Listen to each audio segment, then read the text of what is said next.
You're listening to Infinite TBR, the podcast where we try not to buy more books. I'm Smack. And I'm Gabi. Spoiler alert! We're going to avoid major spoilers, and when we can, warn when we're going to discuss a particular book in detail so you can avoid that part of the episode. You can also check the show notes for time-stamped flags identifying potential spoilers. Future Gabi here, interjecting already to announce the winner of Infinite TBR's Annibirthday drawing for a $20 gift card to the local independent bookstore of their choice. Big shocker, our number one fan, Laura, won the drawing. She wrote in to say that Mongrels by Stephen Graham Jones was her favorite recommendation by us. So thank you, Laura, for participating, and to anyone else who participated. And we will connect with you, Laura, to figure out how to get you hooked up with your winnings. Hello again, Smack. Hi! So I think we did our little mid-year book freakout tag response to our biggest fan, Laura. And we discussed a little bit where we're in the middle of Mysterious Galaxy's summer bingo. The summer bingo event. Yeah. Is that what it's officially? No, but it makes me think of like car commercials. Are you ready for the biggest event of the summer? Yes. So we're in the middle of that. And it's going well, right? Yes. Would you say it's going well? Yes. I think we're both well over halfway, and Heck yeah. I guess we are over both the halfway in terms of time and halfway in terms of books. Are we at the halfway mark in terms of time? We're over. Yeah, because it's frustratingly not 3 full months. Because it started on the 15th of June and it ends on the 10th of September. What? And I don't understand why. Maybe the 10th is like a Saturday. To the 15th of September, but whatever. So in terms of time, we're definitely over the halfway mark. Or maybe just exactly at. Oh, man. As of about today. As of this recording. As of right now. Yeah. The very second.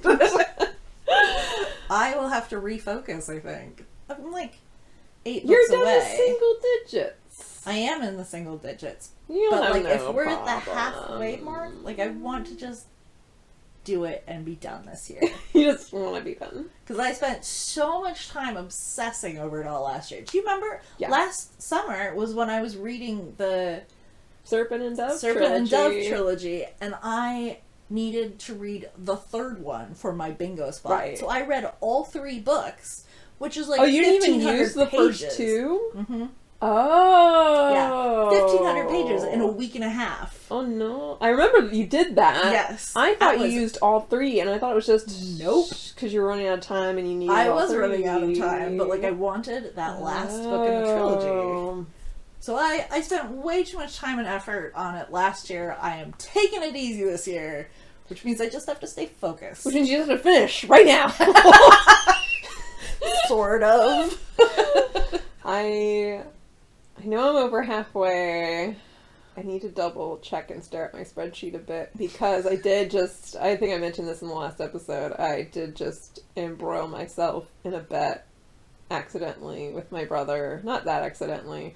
He thinks that we should race... It was your idea. No, it was his idea. Okay. We were talking, so I got my brother Jade City for a holiday or birthday or whatever by Fonda Lee, and he loves it. He's in the middle of Jade War now. Which is the second book.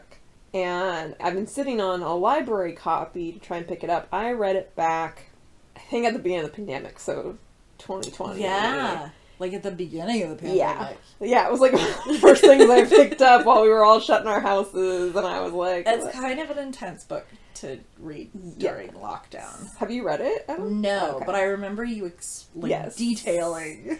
So it's very like The Godfather meets Avatar: The Last Airbender, in terms of like how the magic system not really. Anyway. I mean, that's how it's pitched. Oh, is it? Okay. I wasn't sure if I... Because it's like warring families with magic. And so, which already is off-brand a bit for me. Like, magic is on brand, but warring mafia families, I'm like... not your usual wheelhouse. And I liked 2 characters, and then Halfway through, one of these characters died. And it's not a spoiler, because we didn't tell you which one. And shit happens at the halfway point of all books. Yes. And I guess there is, if I remember right, there's a chance they're not really dead. And then you quit still? Well, okay. So, it played off as a death scene, but it was the type of death scene where, like I don't think there was a body. Oh. If that makes sense. But tonally, it was like, this person's dead. And I don't know if I was, like, wishful thinking, no. Oh, because you haven't gotten that far. He was one of the only 2. Oh, no. Yeah. I'm, like, 30 pages in now. Okay. I'm, like, he just showed up for the first time again, and I'm like, oh, buddy. Oh, buddy. Oh, you're a dead man walking. I know. And I thought it would be better knowing that in advance. But now I'm just like, my buddy. So I remember flipping through the rest of the book to see. Wow, you never do that. You're desperate. I do when I'm like, my enjoyment of this hinges on this person still being alive. And if they're not, like, I don't want to put myself through another 300 pages. And you couldn't figure it out, so you quit. His name didn't pop up again. Oh dear. Their name didn't pop up again. We've already gendered him. Did we? Yes. Dang it. Well, most of the characters are men anyway, so... This is not one of those. Anyway, I just won't say who my other favorite character is. No names. To help not narrow it down somewhere, no names. So you think it's possible he comes back in, like, the second book? I don't know how possible. I think I have to proceed under the assumption that he's gone. That's fair. Unless you get to the death scene and you're like, ha! Okay. I have to look for clues this time. Narrative hints. So, and at the time, like, obviously the pandemic had just started. I had lost 50% of my emotional investment. Yeah. I was like, I can't proceed and liking you were one character. Locked down by yourself. Yes. So, like... And if bodies are going to be dropping, I need to like more people. That's fair. That's fair. Or I need to be more prepared, more emotionally... Fortified? Fortified, yeah. Yes, that's a good word. But it seemed like something I thought Joe would really like. Like, the writing was incredible. Yeah. And Fonda Lee was a guest of honor at Sirens, and she is honestly one of the smartest people in the entire room. Yep. Like, a conference room. Like, any given room. Yeah. She is so cool, for one. Yes. And two, she is so smart. Mm-hmm. And also, it sounds like she was a bit of a shark in the business world, which adds an extra, like, shine of impressiveness. And then was like, I actually don't want to do this. Yep. Gonna go write. Yep. Bye. Gonna write about mafia sharks.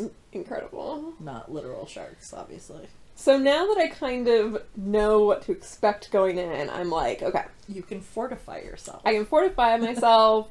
I cannot get too emotionally invested.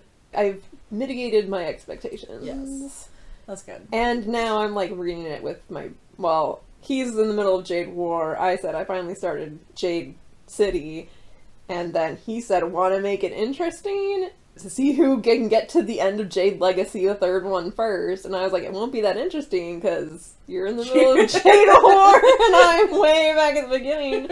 But sure. So when he inevitably beats me to the end of the series, I'm going to get him a bag of coffee. Excellent. So, but all 3 of those books are chonkers. Yeah, they're big books. So I've made a decision, and we'll see how quickly they go. It is very quick reading, because it's smooth, right? Mm-hmm. Just action-packed and smooth, so. Yeah. And the fight scenes are also apparently really well written. They're so good. There was, 2 years before she was a guest of honor at Sirens, there was a separate writing workshop where we did a close reading of one of the fight scenes in Jade City to, like, examine the physicality, to see the best, to set the bar really, really high. Yeah. This is how you should be doing it. Good luck. Yeah, basically.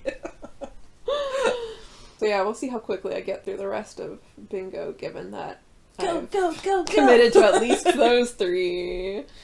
But I do also have a psalm for the Wild Built by Becky Chambers, and the sequel, because the sequel's now out, which is A Prayer for the Crown Shy. Good titles. Excellent titles. And those are both short novellas, and I could probably squeak those in there and fill a couple spots, depending on what spots are left. Anyway, so we're in the middle of Bingo, but we realized that we hadn't discussed our recent reads. Recently. Recently.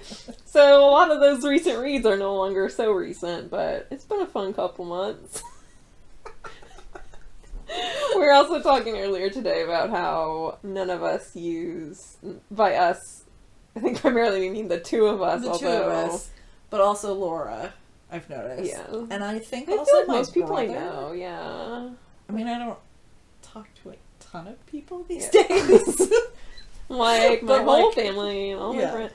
I'll need to keep an ear out for it and see who's in this club. But we realize that we don't use, when we say something's fun, we don't mean it.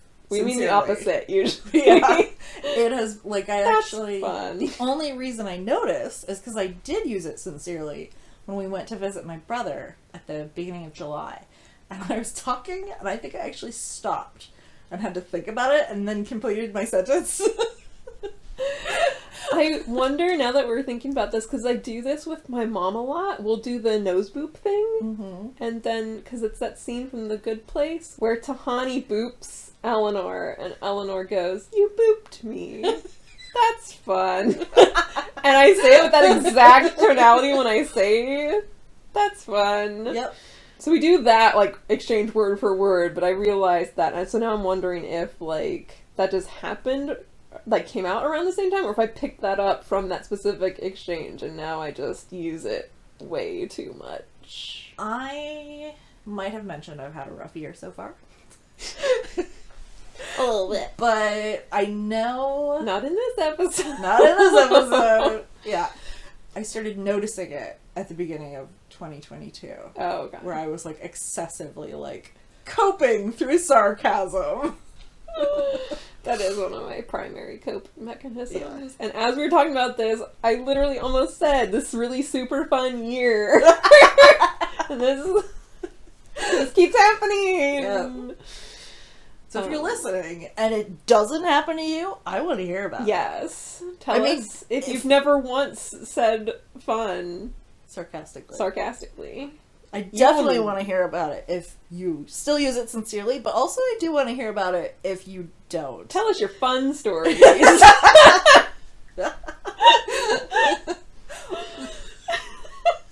Okay. Okay, bugs! So, recent reads. I made you read Serpent and Dove. Oh yeah, since we brought that up, might as well talk about that first. What's her first name? Shelby? Shelby Mahurin. Serpent and Dove trilogy. As longtime listeners might remember, I did read it last summer, and I had very mixed feelings. I had a lot of angry complaints about the world building. Yes. But otherwise, your feelings were very positive. Enjoyed it, yeah. And I enjoyed it more when I accepted that it was just like a ladder of tropes that were being well executed. Yes. They were. It's not like it's serious literature in any respect whatsoever, but it is a lot of fun. Yes. And that was one of the best things about it. One of the best features was it was a lot of trope, but every trope was very well executed. Yeah. But at the beginning of reading this, Gabi texted on a group chat with me and our number one fan, Laura, and basically said, like, if this character... does this character die? If this character dies, I'm rage quitting.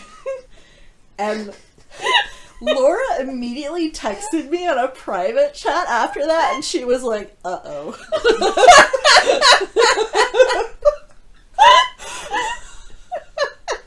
And I was like, I know, but I'm not going to tell her.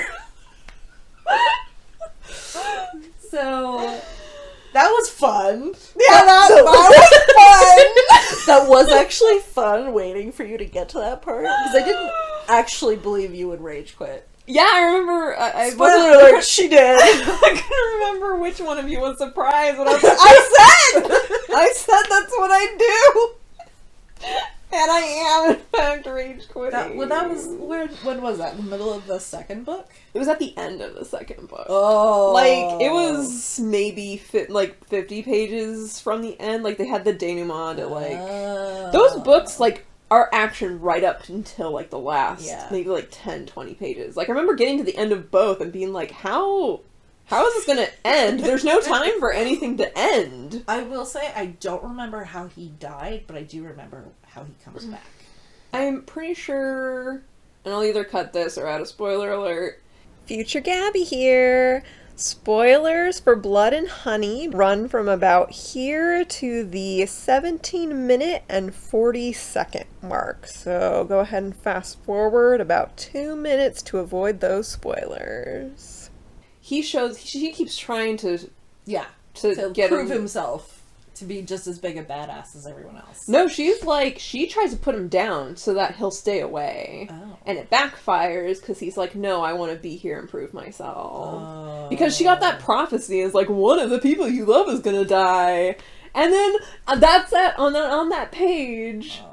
Someone was like, because everyone's like, oh, it's gonna be your love interest. Right. And then someone in passing goes, you don't know that, it could be Anson. And I was like, he's right there in the room, guys! Like, what is that supposed to mean? That's so mean! Like, can you imagine if someone said that to, like, you with your family and me in the room, and someone was like, someone you love is gonna die. Oh my god, my parents are in danger! Yeah! And then, Gavin goes, no, it could be Gabi. Like, you don't know? Like, that's supposed to make it better? I can picture that way too clearly. So yeah. So that happened. Oh yeah, and then so I think her mom just like totally like her mom just straight up murders him like as a mic drop on her way out of the room. Oh. That's unfortunate. Yeah. Her mom was just an unfortunate character. Yeah. From start to finish. Really my favorite. And even it's not even just that he died, because like you had complaints all the way up to that. So specifically, I just felt on balance I just wasn't enjoying them enough. There wasn't enough to actively enjoy about them. There were a lot of things that were very well executed, plot wise and trope wise, but I wasn't having fun. Oh. There just wasn't enough fun stuff going on, and it tried to strike this weird balance between lighthearted banter but dark themes, and like bad things just kept happening. Yeah, and then they would like turn around and have lighthearted banter about it, and it just felt a little jarring, and not enough good things were happening. Right. To them, around them. Everything was just kind of a bummer, and did you remember the banter was fun. Generally quite dark. Yeah, but yeah.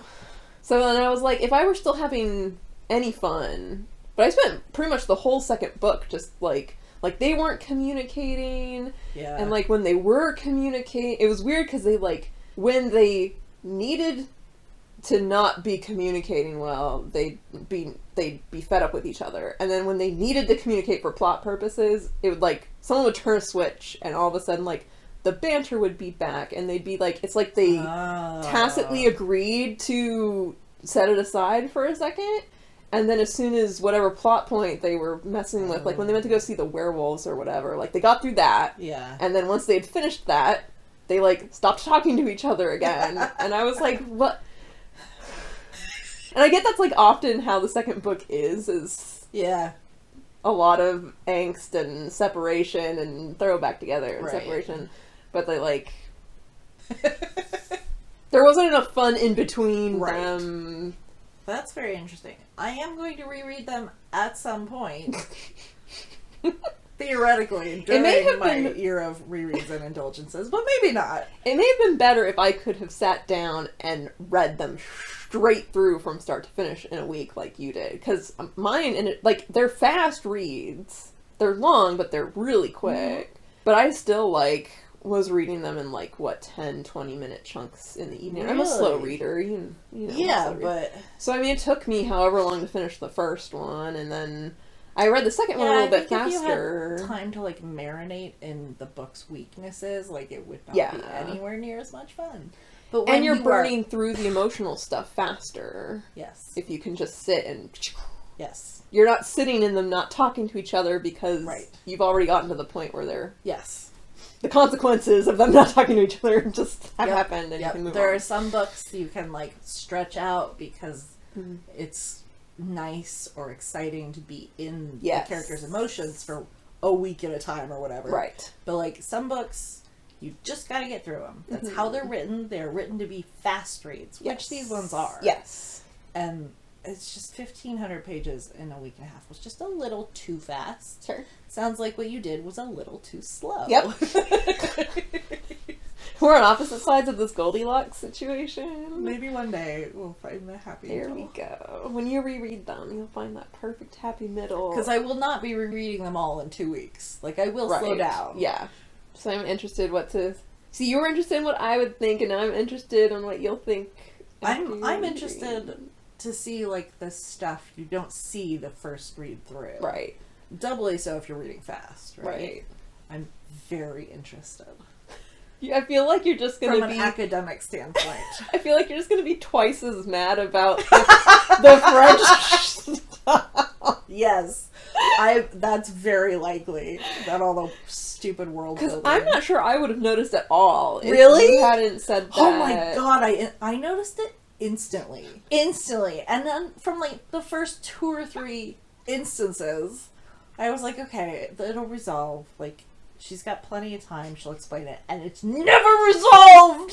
So that's the type of thing that fades into background noise really quickly for me, because I'm like, okay, this is what this book is choosing to do, and now it's background noise. I'm just so angry at its choice. But because you had pointed it out and explained the problem, I was like, yes. This is, in fact... very annoying. Oh my god. And so, for anyone who doesn't remember, the problem is basically that in this book, everyone, litters their dialogue with French, with actual, literal, our world French words. And, they don't go to bakeries, they go to patisseries. But, this world has no France in it. No. This country is not France. But they also have Christmas trees. Right. Which means they have Christianity. Right. But it's not called Christianity. Also, theoretically, in this world, the country's not France. But maybe they're a colony of France, except everybody's still white. Which sort of precludes it. Not totally. Anyway. But there's some sort of colonial shenanigans going on because of whatever's going on with dude's mom. The queen. Yeah, the queen is... She speaks Maori, which is the indigenous New Zealand people/language. So she takes shortcuts for vibes, is what this all boils down to. That specifically, I think, was to be hey, look, the prince is biracial. Check. Woo! Yeah. But, the fact that they speak French in a world with no France, the fact that they have Christianity in a world with no, Christianity... drives me up the wall and around the bed. So not specifically this particular issue with world building, but my other problem with the second book especially is that... You said that and I was like, yes, that is my very specific problem. Yeah, okay. that is your specific problem. I'm dovetailing off of that. But it's a very bad dovetail because it doesn't really have anything to do with that specific aspect of the world building. But since they are on this island, right? This whatever this it is. Country. The island of France. Oh god. The island of fantasy France. Yes. Somewhere at the beginning of the second book, one of them is we could just peace out. Everyone wants us dead. We could just leave. And I was like, yeah, you guys could just... There's nothing for either of you here.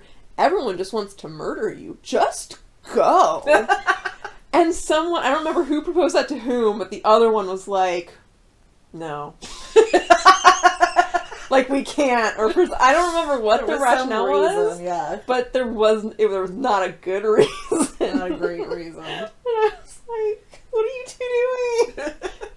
just go! But while we can assume that New Zealand exists in this world, they don't have any neighbors. They are fully on an island. Where are they gonna go? They mentioned, like, getting on a ship and going anywhere but that island. I don't know if they named specific places, but I was like, if there are harbors with ships, then they're trading with someone, and they could go somewhere. I just want her to explain the world building. If there is ever, like, an auction where you get to, like, chat with the author. Ooh, I want to see that so badly. And usually it's like, oh, we can talk about your query letter for your book. We can talk about manuscript editing. And I'd be like, we're going to spend the next hour. You will explain yourself to me. Oh my god. If that ever happens, I want to be a fly on the wall. I do. Sneak me in on a phone call so I can listen, please. I'll put you on speaker. Thank you. Okay, so that happened. Sort of. You quit. Well, like, yeah. The fact that I quit happened. And that was, like, way back not at the beginning of... It was several months ago at this point. It was several months ago at this point, yes. But we had not talked about it yet. Right. Then I... Because whenever I when I say I will rage quit... You're serious, alright. I am often serious, unless there's some redeeming feature or there's any chance that... Like, because again, if I had been enjoying myself at all, I would have thrown a big fit and joked about throwing your book against the wall, but then I would have been like, okay, I'll read the third one now. And you know what? I think you would have liked the third one the best. Well, now you'll never know. I'll never. Okay, so what else have you been reading? What else have I been reading? Well, we've actually had a lot of overlap together. Oh yeah, because of the bingo stuff. Yeah.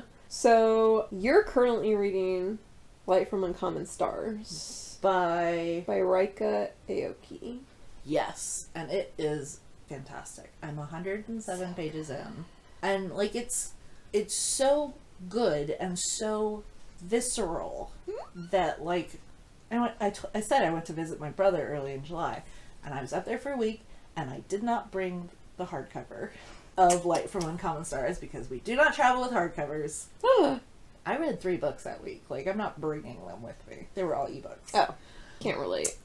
I know. I know you can't. So I left it for a week. I was like 60 pages in at the time. I left it, I came back, and I could pick it up maybe 15 pages back, but like it all stuck with me. And I was telling you this earlier, it's sort of like when you lie down to go to bed at night and it takes approximately 15 minutes for everyone. The average is 15 minutes to fall asleep. But some nights you put your head down and you're out like a freaking light. And that's how it is to fall into this world when you start reading. There's no like buffer period where you're like, okay, this happened and this character and blah, blah, blah. You're in it immediately. Yeah. And I am fascinated by the way, one, the scenes are connected, and two, how it, in any other book, this would be called head jumping, because the scenes are like 3 paragraphs long. Oh, yeah. And it goes back and forth within like a larger scene between one character and another, and so you get their points of view as they're talking to each other, but they're divided by like scene breaks. Right. But like some of the like English classics or whatever, all the James Joyce and sorry, and Arthur Conan Doyle and all of the, like, they do this thing called head hopping, which is like a big no-no in fiction critiquing these days. Yeah. I mean, there's a term for it. Don't head hop. You need to stick with your narrator, whether they be omniscient or a specific character or a third person type thing.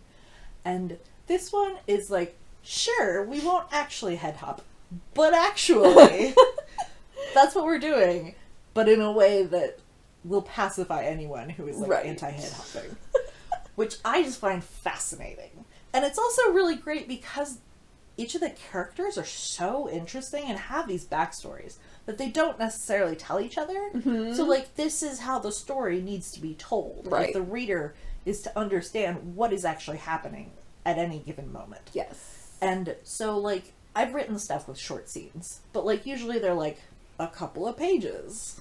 That's short. These things, they're literally, like, 2 or 3 paragraphs, Yeah. sometimes less. Yeah. And it's mid-conversation where one character will say something and the other one will be like, wait, did she say blah?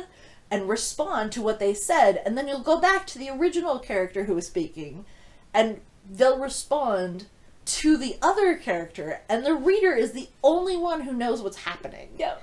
It's so well written. It's just so, and it's also weird as shit. Yep. It is. I knew it would super check weird. your Yeah. weird box. I knew it. Yes, I am freaking out about the great scenes, but like also, it is so weird, and I love all of it. It is so weird. There are 4 main characters. They're all women. One of them is a runaway trans girl named Katrina, like the hurricane. One of them is a Starfleet captain from a faraway galaxy who is on the run from I think it's called the Galactic Empire. Right. And it's Something like basically this failing capitalistic multi-world empire that is sort of eating its own tail. Yep. And I think I explained in a previous episode about the end plague, which is... Yeah, comes explain it into again. I that. haven't actually gotten to that part. So, do you want me to explain it now Yes.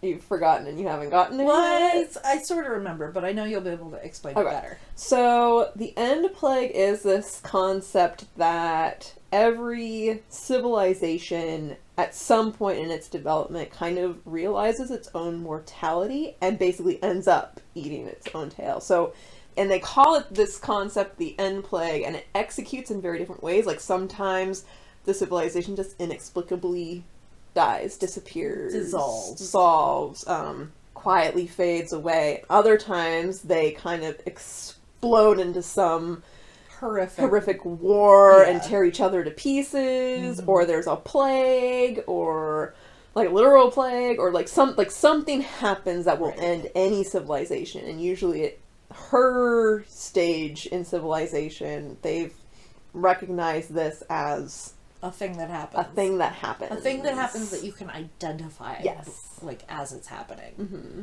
Like falling into But- fascism. No cure. Yes. So, So they ran. They're refugees. Yes. And they buy a donut place in LA. in LA. Is it LA? Somewhere. It's like the valley outside of LA. Yeah. And she... People get mad at me all the time because I call LA the whole I connected, know. including OC. I wasn't going to say anything. And then OC people throw a big fit every time I say that to their face. And I'm like, okay, you're not in LA. Calm down. You don't understand because you're not from Southern California. But, like, that's serious Apparently it's shade. a BFT. Yeah. I'm like, the traffic started. It's LA. That's not a terrible metric. Going by how bad the traffic is. I just don't understand where else the transition would be, because that's the obvious transition is when you start hitting traffic down in Irvine. Irvine would not appreciate being called LA.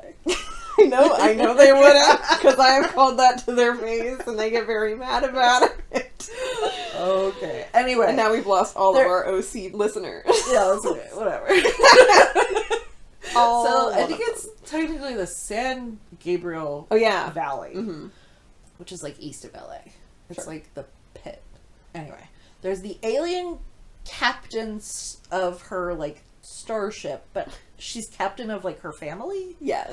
So like they're refugees. They let people assume they're from like Vietnam or Right. some horrible Like, everyone kind of catches on that they're refugees. They just assume it's from from an a earth human war, country. a horrible earth war. Yeah. When in fact they're from a different galaxy. Yep. So that's 2 of them. That's Lon is her name, I think. Mhm. And then Shizuka. Shizuka Satomi. People call her the Queen of Hell because she is such a like badass Yes. in the violin community, the performance violin, classical performance violin community. And, like, she's a rock star. She's got these big shades that, like... She's not literally a rock star. No, she just has that vibe. Yeah. People would throw themselves, like, in front of a bus to be her student. Right. Because every student she has ever had turns out to be this virtuoso genius who goes on to reach just astronomical heights of... In the violin performance community. Yes. Not actual astrological heights. I guess in this case we have to I know, clarify. we do have to clarify. Metaphorical heights. So she has made a deal with the devil, basically. In exchange for 7 souls of musical genius, basically, she will get... I don't actually know, like, what she gets. Oh, you don't know yet? Okay. But I assume it's like she gets to be the best performance violinist in the world. Something along those lines. So she has offered up 6 musical geniuses to Hell, and she has to find her 7th within a year. Oh yeah, she has a deadline. She's on a deadline. And Katrina turns out to be the 7th one, because she is disadvantaged in literally every single way. Yep. But, like, she plays with this heart that Shizuka has been looking for. So they find each other. Katrina now has somewhere to live. Right. Hooray. Hooray. A safe place to live. Yeah. Even better. And so the 4th person is... She's a violin... Not a maker. She fixes violins. Yes. And her grandfather started this shop. And her grandfather's from Italy. Mm-hmm. And there's actually a picture on the wall of him with Shizuka, who's very young looking. And, like, the picture's black and white, and it's from, like, World War II era and whatever. But this woman, whose name? Lucia? Something like that? Lucy. Oh. Oh, just straight up Lucy. No. So Lucy fixes violins, and she works in her father's shop, essentially. He's dead, but her grandfather started this shop called Mattia and Sons. And so her grandfather had this incredible ability to fix violins, and he taught it to his son, who tried to teach it to his 2 sons, but his 2 sons didn't actually give a shit. But he wouldn't teach it to his daughter, because he's a shit. So she's a full-grown woman with, like, a teenage son, and she has these crippling doubt about her own ability. But then the Queen of Hell shows up and is like, I need you to fix the violin, please, thanks. See you in 2 weeks. Okay, bye. And she's like, well, there's nobody else to do it, and you can't say no to the Queen of Hell. So I think she's going to pull it together, and I think her inattentive son will see the passion, and as his mother stands up for himself. This is pure conjecture, by the way. This is very fun for me. Who knows what happens? I think her son will come to love the family business when she starts to, like, stand up for herself and, like, stop repeating her grandfather's shitty expressions about how capable women are of fixing violins. But those are the 4 main people. They're going to intersect in increasingly exciting ways, I expect. And it's just so well written. Yay! And it's so freaking weird. It's so weird. There's so many different layers of weird, and it just keeps getting better. Yeah. So that's what I'm reading. This may be a better question for when you're done, but we had talked about this a little when I brought it up the first time, but it's been pitched as A Long Way to A Small Angry Planet, which neither of us have read, by Becky Chambers, meets Good Omens by Neil Gaiman and Terry Pratchett. Right. And I had said, I can't speak to A Long Way to a Small Angry Planet, but I wouldn't compare it to Good Omens. But also... The Becky Chambers book, or The Light from Uncommon? Light from Uncommon Stars. Other than, like, there's an associate of hell, and that's, like, the only commonality I can really point. Yes, there's the direct line between Hell's Agents or whatever, and souls and magic and that stuff, but there's also this, like, madcap quality, specifically to the show. Okay. That I think tonally sort of... Okay. I could see that. So yes. it's not a... Comps are never perfect. And well, sure. So that was the other thing I had said is I don't know what else I would use to comp that book, So you pick something because it is so weird. sci-fi, you pick something fantasy, and you make sure they're both offbeat. Gotcha. Which is, I think, how this happened. Because Right. I haven't read a Long Way to a Strange Angry Planet? Is Small that it? Angry Small Planet. Angry Planet. But I do know it's pitched as a found family in space. Right. Which is Lon's whole Right. thing. Yeah, I assume that's where that. She's got her own family in space, and I am convinced she is gonna get with the Queen of Hell, and they're gonna have their own found family. It's gonna be amazing. And Katrina will come along, and it'll be great. I'm really excited for it. I hope it doesn't break my heart. But I think if it did, you wouldn't be as excited about it. No. You're gonna love it, don't worry. Okay, good. So yeah, so very excited for you to finish that. We both recently read a collection of short stories called Recognized Fascism, which is edited by Crystal Huff and has many contributing authors. Like 15 or something. It's not a big book, but it covers a wide range of possible fascist stories. Yes. And that is one I'll probably pick up. And it has a companion book, like similar collection that was released before, I guess a couple years ago, called Resist Fascism. 22 stories. 22 stories! That's a lot. It's not a giant book. It's like 245 pages. And obviously, like, the material is heavy, but because it's broken down into these, sometimes just a couple pages, a lot of them, it's like 5 to 10 on average page stories. Since they're broken down like that, by the time you get stressed out by a specific story, it's done. Yeah. And you can kind of switch gears into a different story. And they'll have that similar theme, but some of them are about finding a small productive role within a fascist framework. Some of them are about openly defining and fighting it. Some of them are about fending it off before it can gain a foothold, and how to see the different directions and flavors of fascism you can get. So it was nice. It, like, the changes between it was well balanced in that you could kind of pull some hope out beginning of it. story in particular I found to be like pitch perfect. Was that the time traveling one? Yes. Yes. That might have been my favorite. I don't know if it was my favorite, but it was. I mean, you couldn't have gotten a better. It was the most open, satisfying. Yeah. So it's called A Disease of Time and Temporal Distortion by Jennifer Shelby, and I think it, out of all of them, is more about the beginning of fascism and the knowledge of what will come with it. Yes. Because this woman is at the end of her life, and she is suffering from this disease from smuggling across timelines for so many years unprotected, that like she now can't keep herself in the current time and place where like she's supposed to be. And so she keeps like sort of flickering in and out and seeing various futures and parallel universes, and not so much past, but and this is the kind of disease that will kill her. She knows like her eventual Right. They all die the same way. But like through this like quick jumping through time, she realizes that this guy who has only just barely become popular in culture and politics in that world, he's going to turn out to be a fascist leader. He'll be a populist leader who rises to power and then destroys all semblance of democracy. Mm-hmm. And she's like, well, shit, this is the world I planted my family on. Yeah. And in 50 this is years... exactly what I was trying to avoid. Yeah. And so she can't do a whole lot. She is decrepit. She is at the end of her life. But she gets an opportunity to head off the rise of fascism in the world that she has planted her family. And she takes it, man. It is delightful. And so I don't think there is another story in there about heading off fascism before it can rise. Right. That one just really stuck with me. Yeah. But yeah, the rest are either like mid.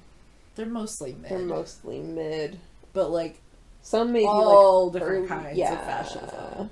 And I think part of why I liked that one, aside from being like the perfect way to open the series and just really well written, is that like I like to hope we're still at that moment quite before. I mean, I don't think it was one of the more hopeful ones. Yeah.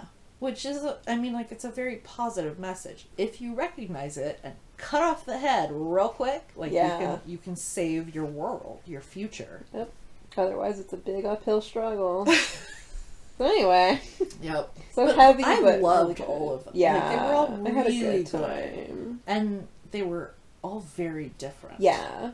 Yeah, the other one that stuck with me that I wasn't sure I was going to mention because I don't know how to talk about it is Chicken Time by That Hal one was Shang. so weird. I know. Who's that one by? Hal Shang. Oh my god, that was easily the weirdest one. So weird. Absolute. Like one of the most fun ones to read, and also what is That painting where like the clocks are melting? Yeah, Salvador Dali. Yeah, I think that's a Dali. that's the story. Yeah, pretty much, yeah. Like, So, the premise is that the government has basically said Time doesn't exist anymore. Only chicken time. Yeah. So they take away all the clocks. They're not allowed to know Hours. astronomical time. And then they leave a bunch of chickens around. And that is how you measure time, is 1 chicken minute. Or 1 chicken, 2 chicken, they're not chicken minutes, but like it's like a Yeah. chicken. Because minutes don't exist. Right, so they're not a minutes. chicken isn't a minute, but like it's just the most And it's broken up. ridiculous, absurdist story. Oh, where numbers of things- crows. That's what it is. Like Rooster Crow number 237 Right. is how the main character But it is never marking starts time. over. Right. It was so strange. It was so weird, and things just got more and more insane. Yeah. And then at the end, it sort of resets, and you have this moment of like, but was it even Was real? it Was it a dream? Yep. And the character, who could potentially be like, yes, it was, I don't know if it was real or not, I can just go back to my regular life. They're like, no, Nope. Resist fuck this whole. you. Yep. It was real, and I'm going to make everyone see that it was real. Yep. Like, Very on point message, packaged in the most bizarre story. absolutely bizarre. Yeah. It was, God, that was so weird. Yep. That one was really sticking like. And there was like a plastic kids watch that was completely contraband. Mickey Standard Time. Yeah. So I think those 2 stories really Yeah. stuck in my brain the most. There were a couple others. Sam J. Miller's Creepy Third Graders one was creepy. Well put. The other one that stuck out to me was A Brilliant Light, An Unreachable Dawn by Phoebe Barton. Because it's about poetry, essentially. Mm-hmm. So the main character goes away on like a 5-year study to this Alternate democratic, Yeah. like this very nature-centered society, and comes back to a very autocratic, Base station. yeah, basically, where there is no nature, and she gets docked at work if her speech patterns vary too much. Yeah. Like, there's Because a whole she's- thing about language ambiguity is not allowed, Right. basically. Especially because she takes a job where she's training incoming immigrants, I think it is, Basically, yeah. to assimilate, Conform, basically. yeah. Yeah. And that means that her speech patterns and her behavior and her appearance have to be perfect. Yeah. But, like, she misses the poetry. Yeah. And her girlfriend, who she had hoped would be there when she returned, was gone. Yep. And the girlfriend's mother said she's gone, but The implication is that she's dead. yes. Whether or not she is. Yes. I mean, honestly, though, whether or not she is dead, like this Something character happened to her because of has- the government. Yes, this character has to learn how to function in the society by herself without this woman that really gave her this creative well, sort Right. of.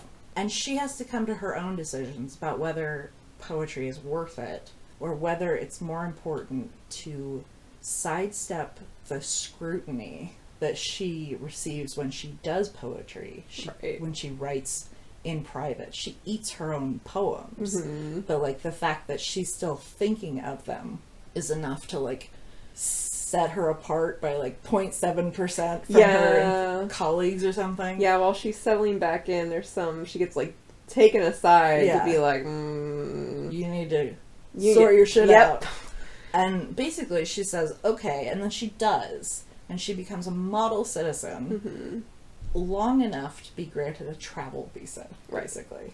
Which is sort of what Captain Long did in Yep. Light from Uncommon Stars. And bye. Yes, pretty much. And then she can go off and see if she can find her girlfriend Right. and write poetry. Yay. Which is pretty, like, that one really stuck with me. Partially because, like, at the end, she's like, it's been too many years. Even if I do find her, like, she's probably moved on. Right. So, like, there's no expectation of getting back together. She just wants to talk to this woman who has been such an inspiration for her. Yeah. Which is... And it was one of the more hopeful ones because, maybe this is a spoiler, I was gonna say because she gets out. Yeah. And... It's a spoiler, but it's not like... Yeah, it's a spoiler. But it's a short story! Yeah! It's not the same! It's hard to talk around that when they're Yeah. 10 pages long. But yeah, like, it's one of the more hopeful ones because you see this existence of a resistance before the main character even manages to align themselves with that resistance. Right. And a lot of the other ones, like, there's a guy who's in a work prison making organ pipes. Oh, yeah. And he was this great musician. He's got, like, whatever it's called, the perfect ear. Perfect pitch. That one, yes. And so, like, his form of resistance is to subtly mess with these pipes so that they don't create a perfect tone. Well, it's not even just that so that they don't create a perfect tone. The society they live in, the music manifests as weapons. Mm-hmm. And he basically makes it so he creates a bomb. So when they play this thing as like a weapon, it basically explodes in their face. Yes. And he thinks he's on his own for this resistance. Right. And he's fully accepted that it's a solitary existence in that there's no camaraderie between the prisoners. Right. And so a solitary existence and a solitary resistance. Yeah. Except for one random day, it turns out he gets this secret message that basically says the women of the work prison number whatever recognize what you're doing and we respect you for it. And he's like, wait, there's a woman's prison? There's a what? I thought we were on our own out here. And it's very poignant because, like, it's a very clear illustration of, like, how he's not actually alone. Yeah. How even these tiny little things that individuals can do to resist a fascist regime, when they're thoroughly under the regime's thumb, right, it adds up and it gives hope to other people. Yep. The whole collection is just so good. That one specifically, by the way, is Sacred Chords by Alexei Collier. But we do recommend the whole. Just go get the whole collection. Yep. It's well worth it. And you see that when they were putting it together, they sent copies to like every sitting member of Congress, the Supreme Court, and leaders of government where several of the authors live. That's pretty cool. I didn't see that, or I don't remember it. And this came out in 2018. Really? So, yeah. Ooh. No, 2020. This one came out in 2020. I don't know. Maybe they the resist. first Yeah. Never mind. Yeah. Resist Fascism came out in 2018. Oh, that's what I was thinking. Okay. I was like, no. Not that it would have been like that shocking. You know what? I was thinking, I've had this thing for 2 years.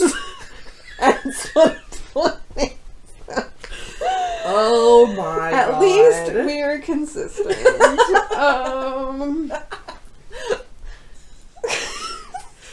God, that stuff just hurts every single time I realize it again. We live in a hellscape. So, if future Gabi has now reached an episode's worth of content and simply must split this conversation into 2 because we went on for far too long. Far too long. Here's hoping that you have a friend you can talk to about all sorts of nonsense for over 2 hours straight. Everybody needs a friend like that. This has been another episode of Infinite TBR. You can find us on our Twitter at Infinite TBR.